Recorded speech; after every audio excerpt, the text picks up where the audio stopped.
তো গাইস দেখো আমি 1000 ডায়মন্ড টপ করে ফেলছি ডো ইমোটটা বাইর করার জন্য।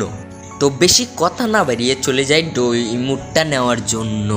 তো গাইস দেখো আগে কিন্তু অনেকগুলো স্পিন মেরে ফেলছি, তো কিনা দেয় নাই, দেখি এখন দেয় কিনা। দে ও মাই গড গাইস দেয় নাই। আচ্ছা দেখা যাক আমার কি সবগুলো ডায়মন্ড লাগবে নাকি। আচ্ছা দে ও মাই গড গাইস দিয়ে দিছে গাইস। আমার 500 ডায়মন্ড খরচ করা লাগবে না। যাই হোক অনেক অনেক ধন্যবাদ গেরিনাকে আমাকে দেওয়ার জন্য। তো গাইস ইমোটটা পাইছি, এখন লাগাবো না তা কি হয়? চলো যাই ইমোটটা লাগিয়ে আসি। ও গাইস দেখো গাইস তার পেট থেকে আমি ছুরি বাইর করতেছি। তো ইমোটটা কোন জায়গায় লাগানো যায়? আচ্ছা ওই জায়গায় লাগাই। ঠিক আছে এখানেই থাক। তো গাইস আজকে এই পর্যন্তই। তোমরা ভালো থাকবা, সুস্থ থাকবা। আল্লাহ হাফেজ।